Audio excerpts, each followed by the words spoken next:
So we are going to start chapter 18 today. Thou must not waste no time. Of course, Mary did not waken early the next morning. She slept late because she was tired, and when Martha brought her breakfast, she told her that though Colin was quite quiet, he was ill and feverish, as he always was after he had worn himself out with a fit of crying. Mary ate her breakfast slowly as she listened. "He says he wishes thou will please go and see him as soon as thou can," Martha said. "It's strange what a fancy he's took to thee. Thou did give it to him last night, for sure, didn't thou? Nobody else would have dared to do it.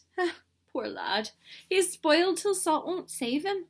Mother says the worst things as can happen to a child is to never have his own way, or always to have it.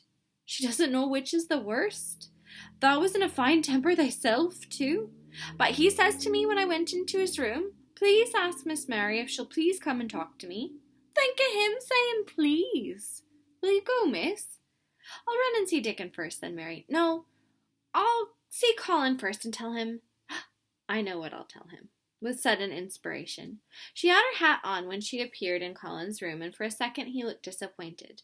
He was in bed. His face was pitifully white, and there were dark circles under his eyes. "I'm glad you came," he said. "My head aches, and I ache all over because I'm so tired. Are you going somewhere?" Mary went in and leaned against the bed. "I won't be long," she said. "I'm going to Dickon, but I'll come back. Colin, it's something about the garden." His whole face brightened and a little color came to it. "Oh, is it?" he cried out. "I dreamed about it all night. I heard you say something about gray changing into green, and I dreamed I was standing in a place all filled with trembling little green leaves. And there were birds on nests everywhere, and they looked so soft and so still. I'll lie and think about it until you come back." In 5 minutes, Mary was with Dickon in their garden. The fox and the crow were with him again, and this time he had brought 2 tame squirrels. "I come over on the pony this morning," he said. He is a good little chap, Jump is." The pony's name is Jump.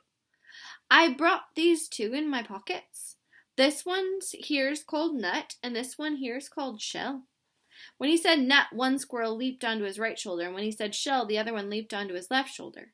When they sat down on the grass with Captain curled at their feet, Soot solemnly listening on a tree, and Nut and Shell nosing about close to them, it seemed to Mary that it would scarcely be bearable to leave such delightfulness. But when she began to tell her story, somehow the look in Dickon's funny face gradually changed her mind.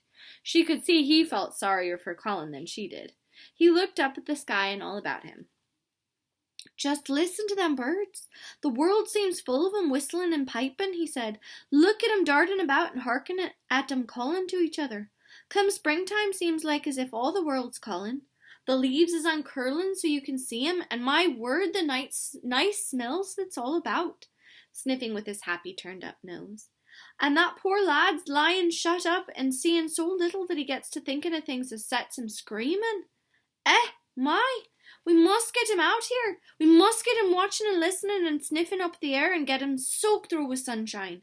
And we must not lose no time about it." When he was very much interested, he often spoke quite broad Yorkshire, though at other times he tried to modify his dialect so that Mary could better understand. But she loved his broad Yorkshire and had in fact been trying to learn to speak it herself. She spoke a little now. "Aye, that we must," she said, which meant, "Yes, indeed, we must." "I'll tell thee what us'll do first," she proceeded, and Dickon grinned, because when the little wench tried to twist her tongue into speaking Yorkshire, it amused him very much. "He's took a greatly fancy to thee. He wants to see thee, and he wants to see Soot and Captain. When I go back to the house to talk to him, I'll ax him if thou can come and see him tomorrow morning. And bring the creatures with thee, and then, in a bit, when there's more leaves out and happen a bud or 2, we'll get him to come, and thou shall push him in his chair, and we'll bring him here and show him everything." So the plan is that Dickon is going to bring the animals to see Colin tomorrow, and when things are really good and green and ready, they're going to push him out in his chair and take him right into the secret garden. When she stopped, she was quite proud of herself. She had never made a long speech in Yorkshire before, and she remembered very well. "Thou must talk a bit of Yorkshire like that to Mr. Colin," Dickon chuckled. They'll make him laugh, and there's not as good for ill folks as laughing is. Mother says she believes half an hour's good laugh every morning 'ud cure a chap as was making ready for typhus fever. I'm going to talk Yorkshire to him this very day, said Mary, chuckling to herself.